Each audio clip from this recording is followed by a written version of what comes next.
What's up, everyone? You're tuned into the DNVR Rockies Podcast, brought to you by Bet365. Use code DNVR365 when you sign up and choose your offer and find out why it is never ordinary with Bet365. What is up, everyone? Happy Monday. Happy launch day to all of our family out in the ALLCITY world as well. Our parent company, ALLCITY, announcing today that we have officially gone live at DLLS. I actually think as of 1 minute ago, we are officially live at DLLS. Not to take our audience away from us. I don't think many of you guys are going to be going over to the DLLS side of things right now. So I'm not too worried about that, but wanted to give you guys and give them a shout out because it's awesome. We're growing, and I know a lot of hard work has gone in behind the scenes to get everything up and running out there in Dallas. That is a huge sports market that has been just turned upside down in a good way by our friends at ALLCITY. And so it's going to be nice to have some Rangers coverage as well. So glad that we don't have Astros coverage yet. So if there's going to be a Texas team that we're jumping on board with as a company right now, the Rangers, I am so much more comfortable with that. So shout out to our friends over at DLLS Rangers. Go give them a follow on Twitter, as well as us, as always, at DNVR Rockies. But yeah, hey, look, the family's growing, Tiff. It's a good day to be involved in the ALLCITY crew, DNVR, DLLS. We're fun. We're growing. I liked your thing in the company Slack yesterday about everybody in Dallas is freaking out about what the media could be talking about, except they all thought it was like this very random, not front page headline sort of news. It was, there was a tweet that came out yesterday from a lady who works I'm assuming in the media in Dallas, and she tweeted and was like, What is everyone going to announce at 8 a.m.? Every media person in Dallas says they have some big 8 a.m. announcement. What's it going to be? And all the comments were like, CeeDee Lamb is getting an extension. CeeDee Lamb is going to, it was all just like Dallas sports focused. Every Dallas media member was super excited about. And that one girl was the only one who didn't have that scoop. No, CeeDee Lamb was not getting an extension. Instead, our family's just getting a little bit bigger. So the ALLCITY crew is hanging out in Dallas. I know Marissa's been there for 2 weeks, so I am home alone right now with the pups. It's been a blessing and a curse. First 24, 48 hours of being home alone was awesome. I was feeling pizza great. Rolls, rock and roll. Exactly. Feet up on the table, dogs on the couch. It was amazing. Floors were dirty. And then about 24 to 48 hours in, I'm like, what the hell am I doing right now? This is the most boring thing ever. Where is my wife? My wife. Yeah, exactly. So, such a wife guy. We love it. Yeah. Marissa's going to be gone out there, making sure everything goes running smoothly for another week. And then hopefully she'll be back home. But big day. Big series to recap for the Rockies. Not necessarily in the best way from a wins and losses standpoint. But at this point, we're not really looking at wins and losses for the Rockies because, let's be honest, the Rockies aren't going anywhere this year. They're on pace for another 100-loss season. And really, right now, we're just focused on what are the developments that we're starting to see happening on the Rockies side of things. And I think if we're looking at it from a developmental standpoint, which is how we should all be evaluating the Rockies games from here on out, this series was a win for me. Not necessarily because everyone played perfect either. We'll talk about Jeff Criswell's, second outing in the big leagues here in a moment. But because I think we saw more exposure in a big way for some of our young guys. We saw some young guys that had outstanding success. Bradley Blaylock, shout out to him. Again, going to talk about him in a second. And we just saw more commitment to the youth in this series than I think we've seen in the last couple weeks. And what I mean by that is we saw for the first time just a couple weeks ago, the Rockies gave us a taste of what that youth movement was going to look like by going with a pretty much 50% rookie lineup. Bringing up a couple prospects. We got to see Luis Peralta, Criswell, Drew Romo, Jordan Beck, Nolan Jones, not a rookie, but still young player, kind of coming back from rehab this year. This was a very young lineup. There was only one guy on the field just about a week ago who was 30 years or older. Everyone else was, below 30 years old. So the difference this series was that I think they kind of fully committed to that We only saw Stallings catching on Friday. From that point on, it was Drew Romo. Even though Romo's been struggling offensively, the Rockies are committing to their young talent, and I love to see that. So I'm not really going to talk much about Friday's game. 3-0 loss. Rockies did nothing of excitement really there. Just didn't really turn out the way they wanted to. But Saturday was a big game for me because on Saturday, not only did the Rockies win 9-2, which again, I don't really care that much about, but what we saw on Saturday was, I think, the confirmation of what we had seen in his first 2 starts at the big league level. And then on this third start, he kind of cemented that in Rockies fans' eyes, in my eyes, as a Rockies fan and a media member here. Bradley Blaylock is going to be that guy for the Rockies. And I'm calling it now. And I know that he's only 3 starts in the major leagues. I know he's only 3 starts in with Colorado after getting traded from Milwaukee. But the dude is a stud. And he has been solid in 3 starts at the big league level, including going up against one of the most powerful juggernaut offenses in the entire Major League Baseball lineup with the New York Yankees. In New York, no less. His command has been there. Even when he struggled a little bit with some walks, he had 4 walks on Saturday. Didn't matter. He still had 5 strikeouts, just 5 1/3 innings pitched, 5 hits, 2 earned runs. Bradley Blaylock has been lighting it up from the mound. His consistency's there. And I think what, to me, has stood out the most is the fact that he has been mentally prepared and level-headed in every single game he's pitched. And, for the Rockies, I've talked so much about we need to be checking boxes. We need, as a Rockies organization, we need to be cementing guys in this lineup that are going to be able to compete for the next couple of years.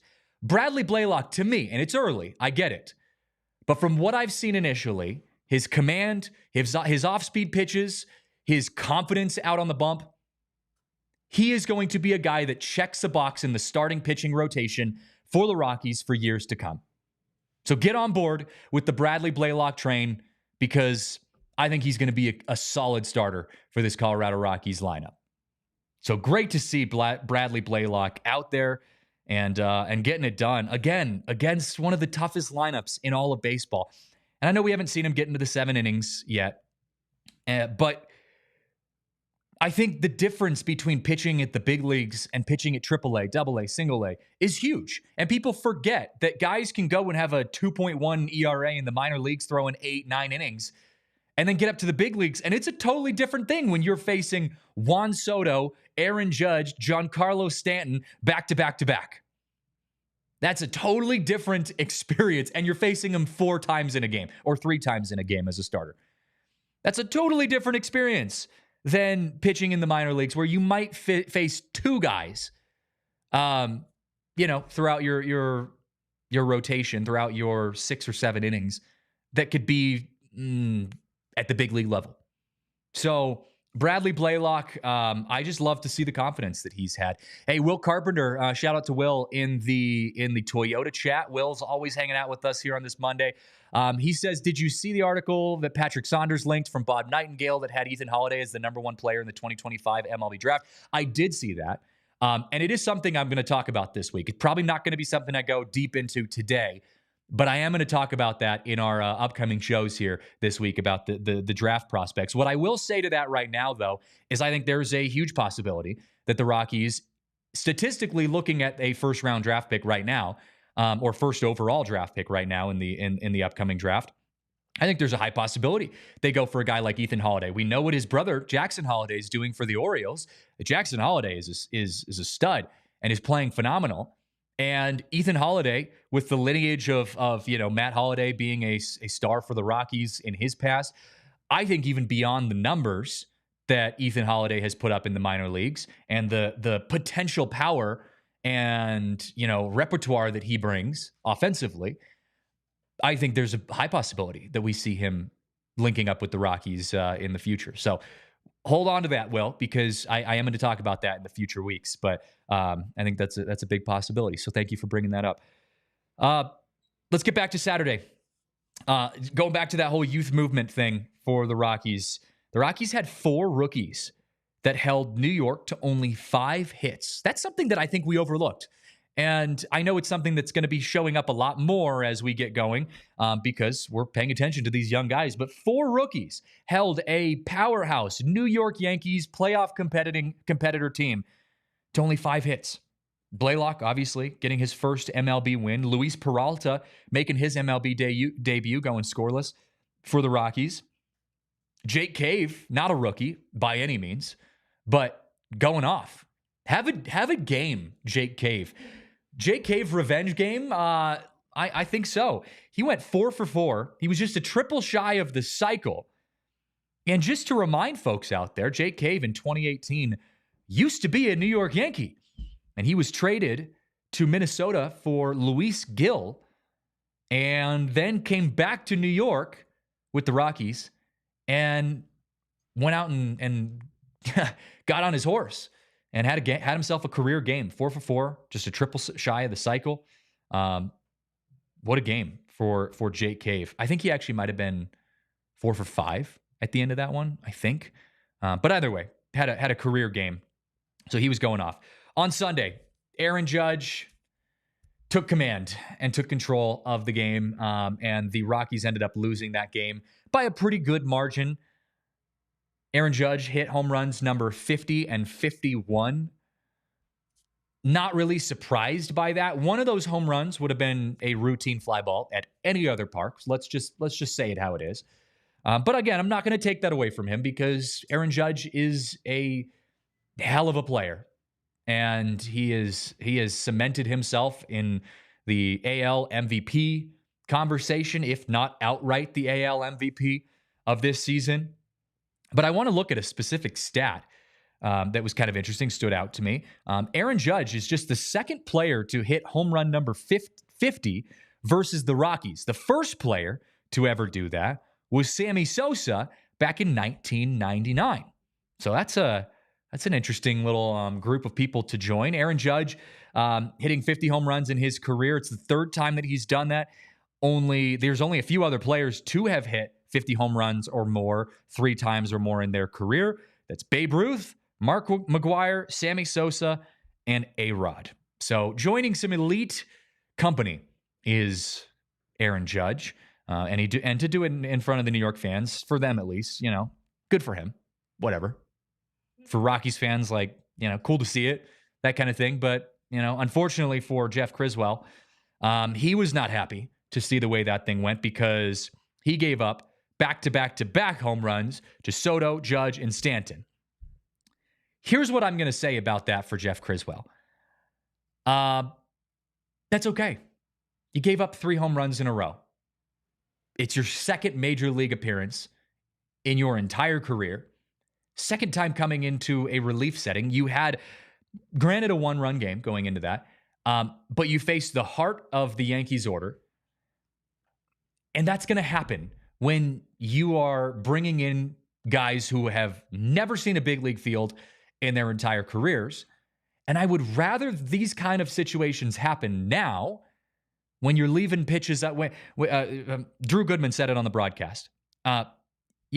It's different when you're pitching to Major League Baseball hitters than when you're pitching to AAA hitters because Criswell started 2 of those 3 at-bats with first pitch fastballs. You can't do that to the Yankees. You might be able to get away with throwing a nice fastball to start off an at-bat in AAA, but you can't do that at the big leagues. Criswell's going to figure that out. So yes, obviously you hate to see that happen for him.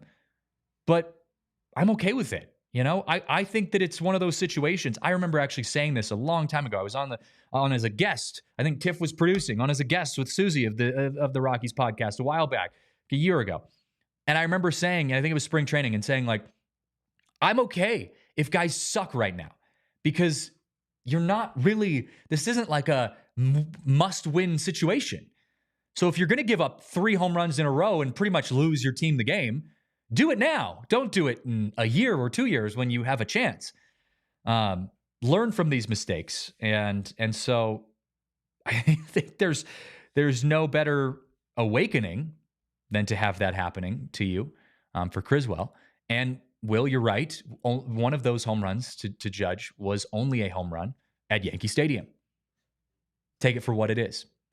But hey, before we continue, got to give a shout out to our friends over at UC Health, because this season, Coach Prime, we all know Coach Prime, for better or worse, we all know Coach Prime, and he wants to help you and other Coloradans live your healthiest lives as the Chief Motivation Officer of UC Health's Ready, Set, Co. Challenge. The goal is to get Colorado back to our rightful place as the healthiest state in the country. Again, I say it every single show. I'm shocked that we're not the healthiest state. Go walk around Denver and you see some healthy-looking people out there. The weather is beautiful. People are out walking their dogs, just enjoying the nice weather in Colorado. You're skiing and snowboarding in the winter, snowshoeing, like mountain biking in the summer, hiking, all of the good stuff. I'm shocked that we're not the healthiest state. So what are we doing, guys? Got to get back up to that top notch. And UC Health has got you covered. Using a combination of nutrition, exercise, sleep, and mindfulness, we want to help, kind of explain how to live your healthiest lives with Ready, Set, Co. mindset. Ready, Set, Co. is a statewide initiative to help all Coloradans make these little changes that add up and help you become and live a little bit better today than you were yesterday. If you want to join UC Health's Ready, Set, Co. Challenge, click the link in the show notes of this podcast or go to uchealth.org/readysetco for more information. Also, we got to share some love with our friends over at Toyota, because Toyota has the premium lineup of new vehicles coming out onto the market. They have everything that you could ever ask for. They've got high quality, sports cars. They've got sleek luxury design cars. They've got off-roading and all-wheel drive cars, hybrids, whatever you're into, they've got you covered. And personally, I live in Colorado, so I got to have a four-wheel drive car, all-wheel drive car. And Toyota has so many great options for that. They've got the 4Runner, the Highlander. They've got the RAV4. They've got great truck lineups, the Tacoma. There's so many, the Tundra, so many great options when you're going to Toyota. And just look outside, anywhere you go out in Colorado or anywhere for that matter. You look around and there's, you're stopped in traffic and you've got 50 Toyotas surrounding you. And the reason that is because Toyota is so reliable and they are such a consistent and quality car that it's hard to beat them. You can't get better anywhere else. So be sure to visit your Front Range Toyota stores at a location near you. AutoNation Toyota, Arapahoe and Centennial, Corwin Toyota in Boulder, Groove Toyota in Littleton, Mountain States Toyota in Denver, Stevenson's Toyota East in Aurora, Stevenson's Toyota West in Lakewood. Toyota is the official vehicle of DNVR and the Rockies. All right. Let's get back into this here. Want to share an interesting thing that kind of came up here during the game on Sunday. Yesterday, kind of a scary situation where home plate umpire Nick Marley got hit by a bat on the follow-through. Giancarlo Stanton was swinging, and the bat kind of broke off, wrapped around Giancarlo Stanton's back, and hit Nick Marley kind of on the back of the head near the jaw area. He went down. It was a pretty intense moment for a while. He was down for a little bit, kind of tried to get up, but the medical staff kept him down. They ended up wrapping him up, kind of putting him on the cart, putting him in a neck brace and carting him off the field. We did get an update, or I did get an update after the game.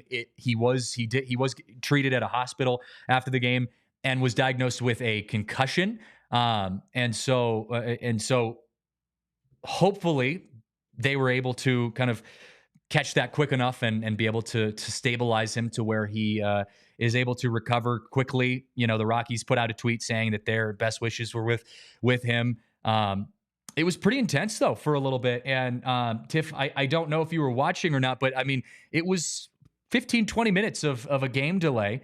And it was kind of surprising because when it hit him, it looked like it might have hit him in the jaw. So, you had thought like, well, maybe he dislocated his jaw or something like that. But then they ended up putting him in a neck brace, which was pretty alarming. And like I said, the good news is that they did say that he'll be able to make a recovery. He's probably going to be out for about a week or so. But it brings up the question. I mean, what's some of the scariest sports injuries you've ever seen in your time playing sports, watching sports? Like what's the scariest thing you've ever seen sports injury wise. I don't know if I've really ever seen anything super scary. When I was in high school, a friend of mine thought her broken tailbone was healed, and while we were doing sliding practice, she bruised it again. And so, just like the screaming terror of a teenager was terrifying enough. But Yeah. Oh, yeah, tailbones are brutal. I mean, luckily I've never seen anything too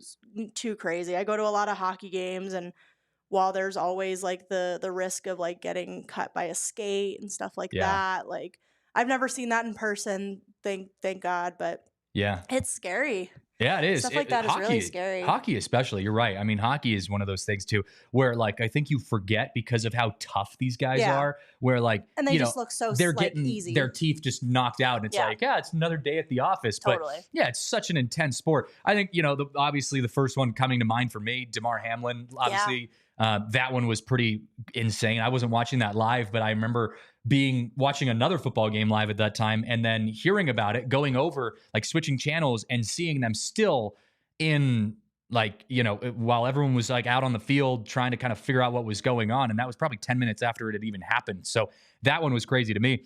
For like as a player though, I do remember I was playing pickup basketball like in college, and this dude, I mean, it was pretty routine. Guy goes up for a rebound, lands, and his knee just like shot out of his like socket. And I mean, you could see like, if this is the kneecap, his like kneecap was just pointing out this way, not out of his skin, but still insane. And I just remember being like, oh my God, like what? We like nothing crazy even happened. We were it just kind of popped up out of nowhere. Well, so and you'll see that during like basketball games, like in the NBA, like people just land weird, and you're just like, oh my God, his tendon just snapped. Yeah, like, Gordon Hayward years ago. Gordon Hayward, I mean, his career almost ended with the Celtics when I can't remember. Did his like what was it? His the long bone. I don't know. Medical stuff. But the femur. There you go.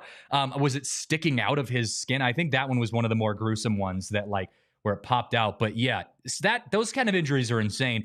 This one wasn't like as crazy as that, but the amount of time that it took for them to kind of figure that out was alarming. And then when they carted him off, I mean, the Yankees fans actually gave him a standing ovation, and it's serious when Yankees fans give an umpire a standing ovation, because Yankees fans hate the umpires. So like he was in a neck brace, kind of like motionless, getting carted off the field. That was really unfortunate. Credit to Drew Romo, though, the rookie catcher for the Rockies. Immediately, play's still happening. I mean, this is Giancarlo's hit the ball, and so the play's still happening. And Drew Romo, and there was a guy coming around to score, and Romo immediately whipped around, seeing how serious it was behind him, and seeing how quickly the umpire dropped, and checked on the umpire first before turning back around to make sure the play was done, and then going back. So I know there are people out there that say, hey man, you got to pay attention to the play first. Like what happens if that, run had scored and you weren't there, or you weren't, there for the play at the plate. People forget that, there are times where things like this, like it's bigger than just the game, especially for the Rockies and where the game was at right then. So credit to Drew Romo for having the awareness to realize what was a priority in that moment and making sure that Marley was at least stabilized before, going back to make any play that he needed to make at the plate. But yeah, scary situation out there. You never hope to see that. And then the Rockies the Rockies and Yankees game continued with a 3-man crew. And there was one situation where I can't remember who was hitting for the Rockies, but I think it was Jake Cave, checked his swing, and it was on 2 strikes. And, the catcher for the Yankees pointed down to third base. And so the home plate umpire, who is now a new home plate umpire, points down to third base to say, did he check his swing? Well, there was no umpire at third base. The umpire had moved to second because the batter was, or the runner was at first. So they had to shift positions. So there was no one to actually make the call at third base. So they had to just say, well, I guess he didn't go. And they all had a good laugh about that one. It's weird, I mean, umpires, they're used to having a 3-man crew when you're umping at the minor league level. But you get to the big leagues, and it's 4-man crews everywhere. I mean, that's the consistency. So you kind of get in that routine as you go, and then you lose a guy, and you're like, wait a minute, how do we do this again?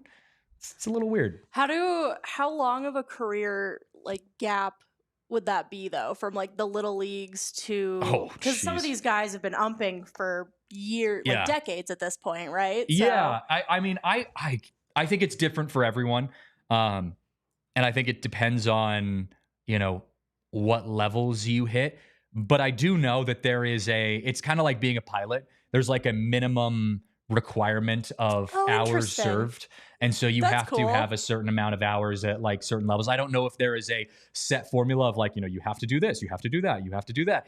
But I just know that like, you kind of have to be able to say like, I've got, 50,000 hours or 50,000, innings of umping at certain levels to be able to say like, yeah, I can go in and be evaluated to be at the next level. But it's a grueling industry for sure, because you also like are arguably one of the more hated people out on the field. Oh, absolutely. And you're doing it for years before you can make any sort of money. Yep. I mean, even the college level, you're making maybe $100, $150 per game, which isn't terrible, but it's not like you're getting rich off that. Usually you have to have a full-time job on top of that or a seasonal job. So yeah, it's a tough life. It's almost like working in media. Yeah, it's like a little side hustle for a long time, and then suddenly you're like, oh, I made money out of that. Yeah. Okay, cool. Here we are. Yeah, that's crazy. That's how it goes. So yeah, that was an interesting little side note to the game that happened over the weekend. But speaking of weird stats,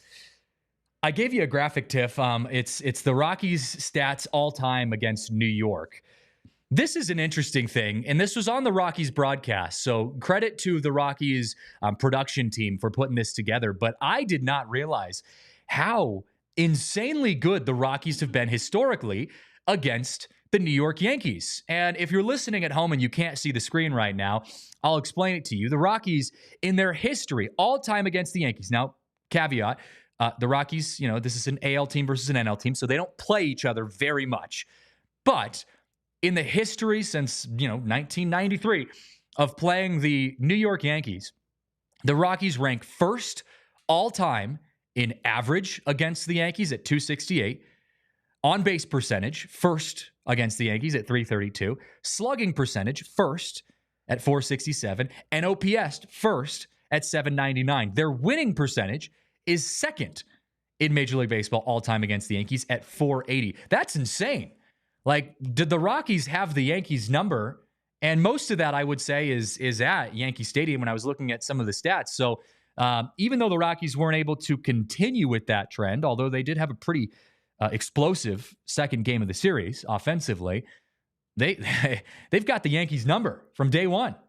Do you think like Vegas, does Vegas take into account weird stats like this? I'd love to see what like Bet365 looked like during these games. That's a great question. Just because like if they have a history of doing this and like just being good against the Yankees, like you'd think just because the Rockies suck doesn't mean that they're not going to be good against a team that they seem to be good against. No, you're not wrong. The other thing I'd take into consideration with this is the Rockies suck on the road. So, like, does that balance it out, where you're like, okay, if the Rockies are playing the Yankees at home, they're sweeping them, five runs up every game. But, on the road, it kind of balances it back out. We saw a pretty slow first game, solid second game, and then again, kind of like a medium third game. So, yeah, I would take that into consideration if I'm Bet365, if I'm the money makers out there in Vegas setting the odds. But I mean, historically, you look at the stats, the Rockies have gone all out against the Yankees, and we love to see that because I don't think you need much persuading if you're not a Yankees fan. I don't think you need much persuading to hate the Yankees. And so if the Rockies can hold on to that little nugget there for us, I'm all over that. Shout out to the Rockies for showing up against the Yankees, although, wasn't their weekend. So, hey, speaking of Bet365, at Bet365, we don't do ordinary. We got to give a shout out to our friends over there because they believe every sport should be epic. Rockies, Nuggets, Avalanche, Broncos, even our friends over at Dallas, like whatever it is Never ordinary at Bet365. And right now, new customers can choose between 2 offers when they open an account at Bet365 using code DNVR365 to sign up. Deposit $10 and choose between either a bet and get offer by placing a bet of $5 or more and getting $150 in bonus bets, or first bet safety net offer by placing a bet of up to $1,000. And if your qualifying bet loses, well, you receive a matched refund in bonus bets. And then also, I love, this is one of my favorite things about the Bet365 app, especially baseball related, with the early MLB payout offer. Basically what that means is that you're a winner if your team goes up 5 runs or more, and you get an instant payout at that point. So, in their game, what was it, on Saturday? They would have gotten that. They would have achieved that early payout offer. And if your team goes up 5 runs or more, you get instant payout for parlays, same game parlay selections, all of those marked as winners. So at Bet365, they don't do ordinary. And be sure to check out our friends over at Bet365 using the code DNVR365. Must be 21 or older and physically located in Colorado. Please gamble responsibly. If you or someone you know has a gambling problem and wants help, call or text 1-800-GAMBLER. And then we can't go any further, of course, without giving some love to our friends at Coors Light. Coors Light is the greatest, most refreshing Coors Light beer. Choosing a chill mindset is the best way to go. The days are still warm, still hot outside. It's a nice little chilly morning this morning, but it's going to warm up in time for game day. And we've got a game day here at home in Coors Field. Rockies coming back for a home series, a home stretch, I should say, against the Marlins and the Orioles. So if you're out at Coors Field, it's going to be warm. Don't let the fall vibes kind of persuade you into thinking otherwise. It's still going to be a nice hot week at the ballpark. And if you're going to be out at the ballpark, you got to choose chill and embrace that chill mindset and crack open a nice, cold, refreshing Coors Light beer. They've got $3 beer up at the rooftop bar anytime before first pitch, but even after first pitch, it is still a great combination. Baseball, Coors Light, there's nothing better. So make the most out of your times you choose to chill. Choose Coors Light. Get Coors Light delivered straight to your door with Instant Cart by going to CoorsLight.com/DNVR. Celebrate responsibly. Coors Brewing Company in Golden, Colorado. All right, got to get into the juice of this conversation here because we've got some players who are showing up for the Rockies right now. Big Mike is doing everything. He's balling. He was the cover picture of our thumbnail picture for today because he's doing everything right. And here's what I mean by that. Michael Toglia, when we talked to Bud Black like a month ago, maybe a month and a half ago, he was a little frustrated, I think. I mean, that's the best way of putting it. He actually even kind of talked off the record with us a little bit, not hating on his big first baseman, but just saying, look, guys, like, I don't know how to say it. He's got to get better. We all know he can hit a ball 500 feet into the third deck, but Michael Toglia, his on-base percentage, his batting with runners in scoring position is bad. He was hitting 183 with runners in scoring position. His on-base percentage was low. His average was, low 200s, even sub 200s coming into the beginning of the year. And let's line this out for you here. Michael Toglia, in March and April, his OPS was 505. Obviously, got to get it better than that. Okay? In June, 780. A little bit better, but still not exactly where you want it. In July, he jumped up to 880 in the month of July. And in August, his OPS has been 938. He's reached base in 19 straight games, and he has increased his batting average over that entire span. Not giving up the home runs either. And I think that's another part that people sometimes think of when you think of a home run hitter who needs to get on base more and build their average, is you think, oh, well, you got to be careful because you don't really want to take away from his power. No, the dude's still crushing home runs. He had a home run at Yankee Stadium in front of his family who are diehard Yankees fans, and he grew up a Yankees fan, so I know a really cool moment for him. He actually was able to get the baseball and give that to his dad after the game. So that was a really cool moment for him and his family. But Michael Toglia is still hitting home runs. He's still hitting the ball 500 feet, but he's also getting on base. His walks have gone up immensely. His average has gone up. I mean, if I can think back to one moment where I think it switched in his mind, where his mentality shifted, and I asked Bud Black about it after the game when he did this, and this was a month ago, was when Michael Toglia, under his own will, said, I'm gonna square around. I think it was against the Braves in the series that the Rockies beat the Braves. He said, I'm going to square around and put down a bunt for a base hit. He didn't do it. He wasn't able to do it. But he thought about it, squared around, bunted it 500 feet behind him over the net. And I made the joke that, he still, even when he bunts for power. But I asked Bud Black after the game and was like, hey, is that something that you asked him to do? And he said, no, that was his own decision. And Bud Black loved it. And I think from that point on, we saw this shift in I don't need to hit home runs only from Michael Toglia, that I can find ways to get on base in other ways. And his plate discipline has improved immensely. Like I said, his walks have gone up. So Big Mike is rolling right now, and the Rockies are loving it. And that's what I want to see right now. I want to see young guys, developing into their positions. And Burge brings up an interesting point that I actually think has some tie into what I'm saying in the Toyota chat. He said, if the Rockies are going to make a legitimate effort at being the worst team in the National League, then they need to drop this next series to the Marlins.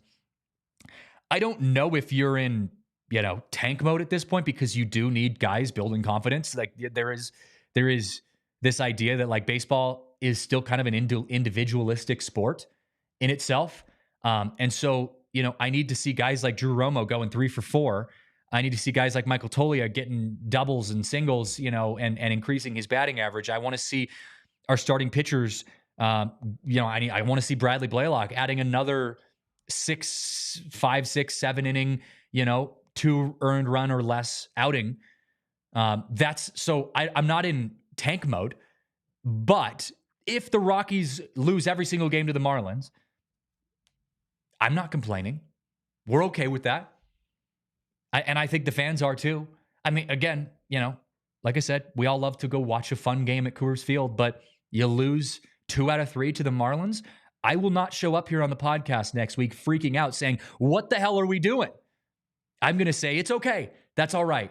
That's all right, guys. What did the prospects do? What did the rookies do? How did we develop some of this young talent? How did Bud Black manage this team in a way that can allow the confidence of our young guys to be built?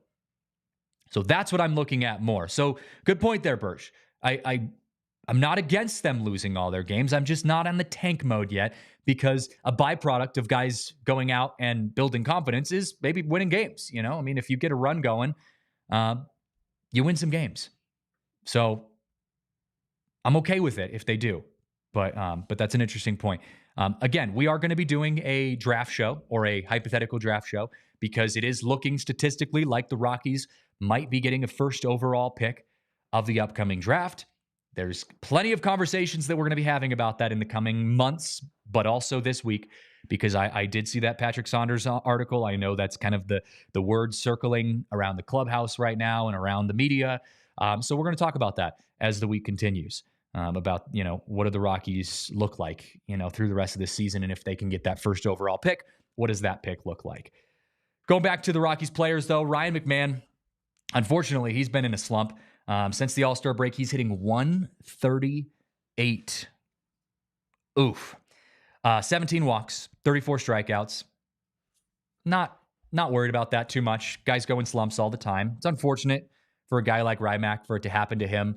But he did have a good game yesterday. Had a nice couple RBIs over the weekend. And the silver lining is his defense is still incredible. So he's not a liability out there on the field for the Rockies. But, it happens. He's going to have ups and downs. And fortunately, there's some other guys like Michael Toglia who are playing really well offensively. And, that's the way it goes sometimes. Speaking of defense, though, Rockies shortstop, Ezequiel Tovar. I just saw this on Twitter, and they were kind of analyzing some of his stats. And Rockies shortstop Ezequiel Tovar currently ranks first among all MLB shortstops in defensive runs saved since the start of last season.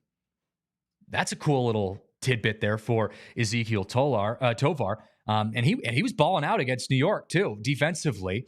But it brings up the question for me, and I want to know what you guys think in the Toyota chat.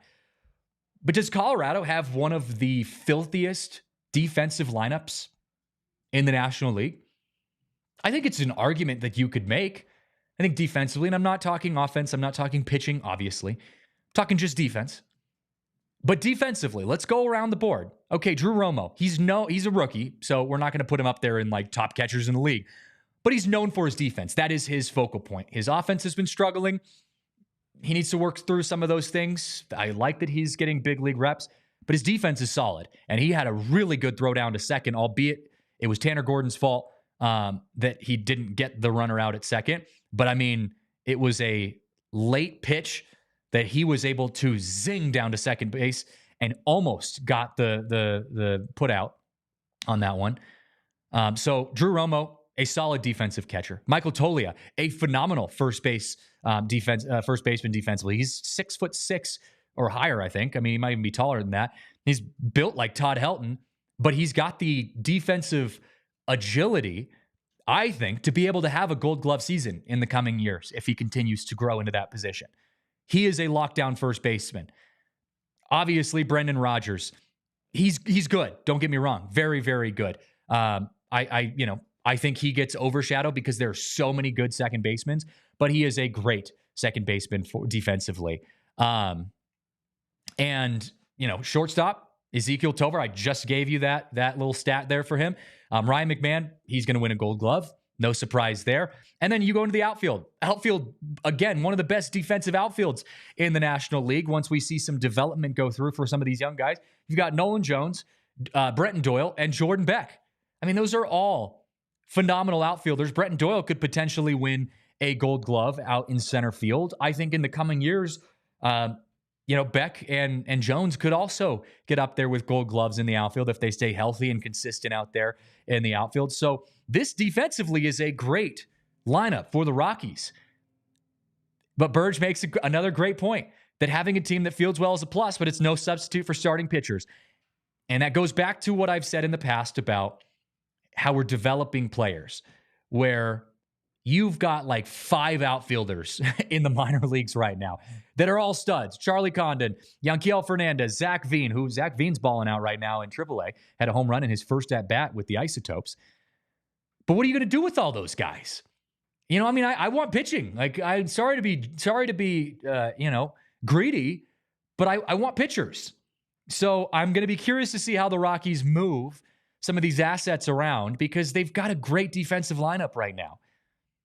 I think Condon's probably, your best bet for the future if there's going to be someone to get kind of other people moved around because you put so much stock into him as your top draft pick. He's going to be the guy that might push some other people out. But other than that, I mean, Zach Veen, Yanquiel Fernandez, like where do those guys fit into the outfield? I don't really know. So maybe that's some pieces that the Rockies use to move around and get some pitching. But I agree, we need pitchers. But for the meantime, we'll take having a incredible lineup defensively because that's always fun to watch. The Rockies, this was another thing I saw. I posted this on Twitter. 2 out of the top 10 overall ranked best plays at the third base side this season so far were by Ryan McMahon. No surprise there. So cool stuff happening out at Coors Field and with the Rockies. And, their defense continues to shine. Hey, before we go any further, though, I want to give a shout out to our friends over at Chinook Seedery. I think we've got some seeds behind us. Yeah, we did. Hold on. Here we can show this to you if you're watching on the stream. This is their cinnamon toast flavor, which is arguably one of the most it's the curveball out of their entire flavors, and it's the one that you wouldn't expect to be like that good, but it's incredible. I mean, it's this savory and sweet concept that pairs these, salty but sweet flavors getting kind of mixed together, and it's just incredible. But the cool thing about Chinook seeds is that they don't leave a bad aftertaste in your mouth. They really have great ingredients, natural ingredients that kind of they're just healthier for the inside of your mouth. They don't leave that sandpaper taste, that salt burn. You could really, kind of chew on sunflower seeds all day with Chinook Seedery, and you don't have that bad flavor getting stuck in your mouth. And of course, we're showing you the cinnamon toast seeds, but they've got 8 flavors: original, lemon pepper, jalapeno ranch, Parmesan and pepper, cinnamon toast, dill pickle, hatch green chili, and smokehouse barbecue. Get a sampler pack and try all 8 of those flavors. They are the largest seeds on the market. Head over to ChinookSeedery.com and use code Rockies for 20% off your order. They are the best seeds ever. Well, of course, fans, if you're like me, you love to get ahead with your money, and New Year's coming up. It's fall. We're getting, next thing you know, it's going to be January. Football season's underway. The year is rolling. We're 3/4 of the way through the year, and there's no better time to get ahead with your money and start managing your money than right now. There is no better time than the present. And that's why I recommend Premier Members Credit Union. They're a financial institution based right here in Colorado. And with PMCU, you get local branches, friendly tellers, and the tools you need to save smarter, like a reverse tier money market. So, whatever your goals are, whether you're trying to start saving, investing, whether you're just getting started, whatever it is, they've got you covered. PMCU is all about creating a better banking experience for their community. So why not see what they can do for you? Check out becomepremier.com to learn more. All right, Rockies are coming back home after a long road stretch. They were gone all week long. I was missing Coors Field, and I know you guys probably were too, but don't worry. The Rockies will be back at home starting today. They start a home series against the Marlins, and then they go on to take on the Orioles at the end of the week. But of course, it's time to get through our obligatory graphic of the Rockies' winning percentage at home versus on the road. We've talked about it before, but Brooksgate put out an interesting graphic here, and it kind of broke down the Rockies' success that they've had at home versus on the road. And you can see the Rockies at home games versus road games, they are first in the major leagues in runs per game at over 6 runs scored per game. They rank first in the major leagues at batting average in their home games at over 300 batting average at home versus a 240 batting average, which is last in the major leagues on the road. At home, they're on base percentage, 366, first in the MLB versus 304, last in the MLB on the road. Their slugging percentage, 497, first in the MLB versus 379, last in MLB on the road. And last but not least, their OPS, 863 at home, first in Major League Baseball versus last in Major League Baseball with a 683 on the road. What a weird and wacky thing to show the different dynamics there, because I think we all know that, like, the Rockies, they're almost a 500 team at home this season. We all know that the Rockies play well at Coors Field. You can credit the altitude. You can credit the 40,000 fans that show up every single game for the fireworks. But whatever it is, to not only just have a increased success at home, but also to be first in Major League Baseball in all of those categories at home versus last in Major League Baseball on the road, that's weird to me. And we talk so much about what do the Rockies need to do to get to a better place where they can consistently win ball games down the road. Now, we obviously talk about pitching. We talk about hitting. We talk about the nitty-gritty things, the technical aspects of this. But I don't know if we talk a lot about, hey, the Rockies need to figure out how to play a freaking baseball game on the road. They've shown that they can be good, and not only good, but good against good teams. You've won series against the Braves, the Padres at home. You have not just won games, won series against very good baseball teams at home. And then gone on and gotten swept by bad teams on the road. So I don't really know if it is such a drop-off between the altitude, playing on the road versus playing at home. Like, is there that big of a difference? I know there is. But is it that visible where you go from first in MLB, sorry, I keep saying the MLB, correct myself, first in MLB to last in MLB? Or is there something else going on? Like, I don't know what it is, but can we figure that out? Because that's just weird to me. Like I said, I would understand if you're like a little bit better at home and a little bit worse on the road, but no, you are best in baseball at home, worst in baseball on the road. in every category. That's insane. So figure that out, Rockies, because what are we doing? And again, I don't mind having fun games at home. Like, I'm not trying to complain completely. Like, we love it that you save your good games for us at Coors Field, but in the coming years, we gotta figure that out. We gotta spread out those stats a little bit more. I want to find like a 50-50 median. Can we find an average in there? I don't need to be first in MLB. I don't need to be last in MLB. Let's just go midline on both. All right. So that's a weird one. Hey, let's talk a little bit about Bud Black, because Bud Black, he is officially, we talked about this on our last show, but he's officially the most managed games by any manager in Rockies history. He's also top 5. You see the graphic on the screen. That's from Fox Sports. He's also MLB's top 5 longest tenured managers. It goes number 1, Kevin Cash. Number 2, Dave Roberts with LA. Brian Snitker with the Braves. Torey Lovullo with the Diamondbacks. And then Bud Black at number 5. He's got 8 seasons. He was hired, obviously, in 2016. He led the Rockies to 2 back-to-back postseason runs after that.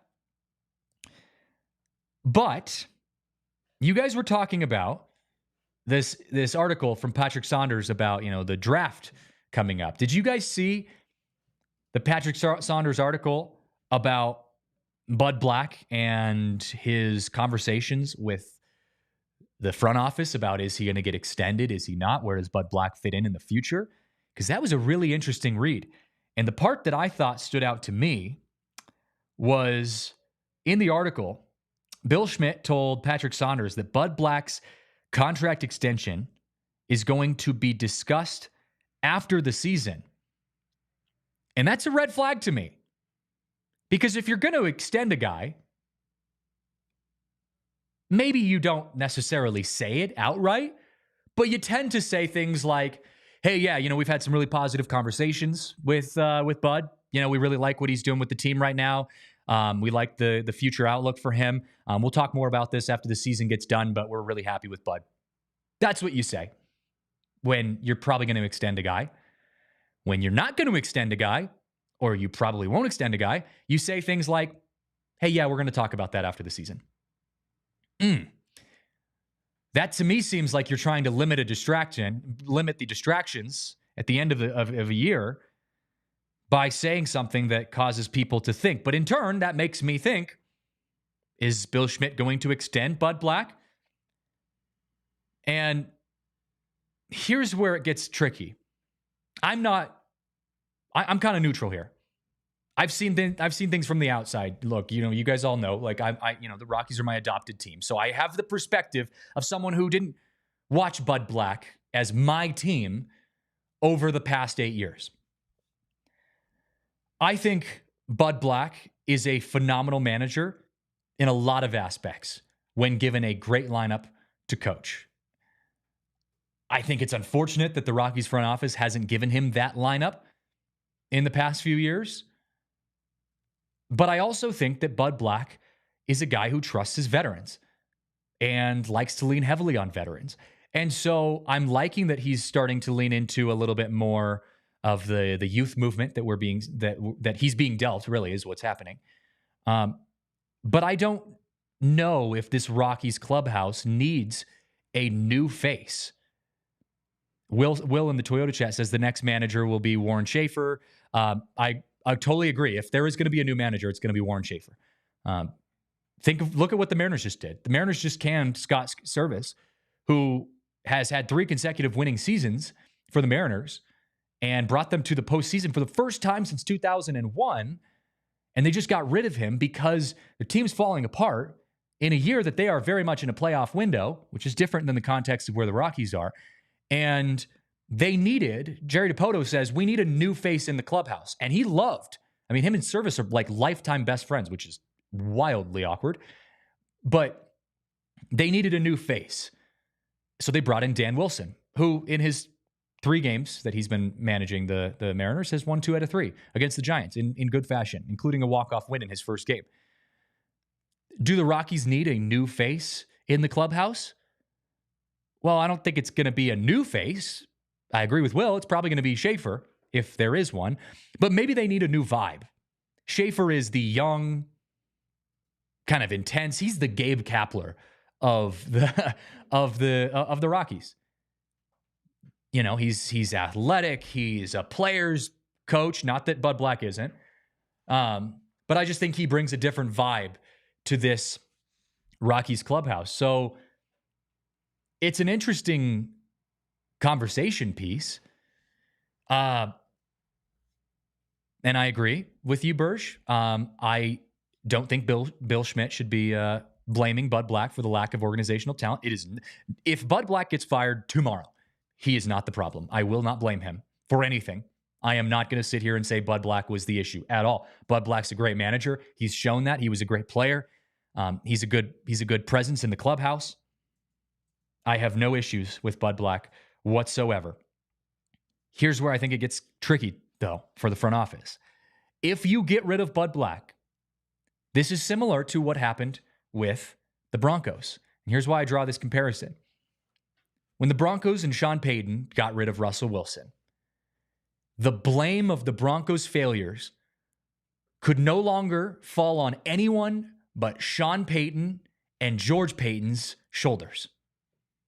If you get rid of Bud Black in this offseason, Bill Schmidt is now solely responsible for any failures that the Rockies put out in the coming years. And again, I'm not saying that any of this is Bud Black's fault.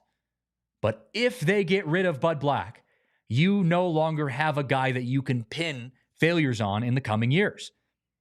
Because let's say you do end up having a team a lineup that on paper should be able to get you to the playoffs, and you don't get there. You can't blame Bud Black as the manager anymore. And you can't blame Schaefer either because, you just put him in here if he's the new manager, let's say. It's on Bill Schmidt. So I don't know if he's going to move forward with that, given the risk that's involved. I don't think the Rockies would go out of the organization to hire. I think they would stay in. So Schaefer would probably be the next best fit. I don't know how that would play out with guys like, Vinny Castillo and Bam Bam, but we'll see. We'll see how that all goes. Hey, we got to quickly look around Major League Baseball right now. Shohei Ohtani, officially joins the 40-40 club in the most Ohtani way possible by hitting a walk-off grand slam. Like, how else are you going to do it if you're Shohei Ohtani? Credit to him. He's probably the greatest. Shohei Ohtani is the Nikola Jokic of our baseball generation right now. He's one of those guys that we'll look back on 40 years from now and say, grandson, granddaughter, I am so glad I got to watch them play at this time. I think we're spoiled as Nuggets fans to be able to say, we get to watch Nikola Jokic. Like, he's just like, it's an everyday thing for us. But 20 years from now, we're going to look back and be like, God, that was the glory days. Nikola Jokic. Shohei Ohtani, although he plays for the most hated team in Colorado for baseball purposes, he's one of those players that I think it'll be the same thing where we're like, we got to see him play. It's going to be crazy. It's like Bobby Orr. Our Bobby Orr for us. Yeah, exactly. Cale Makar, Nathan McKinnon, all guys that are in that list as well. Shohei Ohtani he's just that guy. And he is rehabbing right now to get back out on the mound as if he wasn't doing enough. What? Let's add the pitching stuff back in there. He did have a UCL injury that he was kind of coming back from Tommy John stuff. So, yeah, crazy stuff. Hey guys, it's Danny Jansen Day. In case you weren't aware, Danny Jansen at 2:05 Eastern Time today, Danny Jansen will enter the game as a catcher for the Boston Red Sox, catching the same at-bat that he started with the Blue Jays earlier this season as the game is resuming today. He'll become the first player in MLB history to play for both teams in a single game. And I have been told that the scorecard, the official scorecard by the official scorer, Bob Ellis, will be sent into the National Baseball Hall of Fame. What a day. That's super cool. That is really cool. And to be the scorekeeper that got to have the scorecard. You better have some good handwriting in there, dude, because that's a pretty big deal to have your scorecard my cousin is getting into the sports information world, and she's, keeping score right now at like, University of Washington games and Seattle U games and all that kind of stuff. I think I'm going to tell her, hey, that's what you got to get to. You got to get to have your scorecard in the National Baseball Hall of Fame one day. That would be pretty sweet. So 2:05 Eastern time, guys. Danny Jansen going to be making history for the Red Sox and the Blue Jays. But hey, that's gonna do it for us. It's 11 o'clock already. My goodness, we're rolling. Quick shout out. We got a game coming up here. Series coming up. Rockies and Marlins going head to head this week, and then the Orioles wrapping up the week as well. We're going to be keeping you covered all week long at DNVR Rockies on Twitter. You could follow me at CJJ Saez on Twitter. We got tons of events happening. Our buddies at Dallas just launched. It is a huge week for the ALLCITY and DNVR crew here. We love to have new merch store. New merch store. Yes. What else? I mean, it feels like everything's going live today. Doing all kinds of things on this Monday. New merch store, new website. Like, it's all just rolling out right now. Not new website, but updated website, we should say. Football's coming back, so we've got, events coming up for that, tailgates to sign up for. Go online. You don't want to miss any of this stuff. It's going to be a lot of fun. We'll see you out at the ballpark. Hey, Bark in the Park starts tomorrow. I'm going to be there at Bark in the Park with my pup. So, one of the pups. So yeah, we'll see you guys out at the game. Thanks for everything. Shout out to our awesome producer, Tiff, our entire team at DNVR. My name's Christian Saez. Thanks so much for tuning in. This has been the DNVR Rockies podcast, brought to you by Bet365. We'll see you next time. We all silly like the mayor.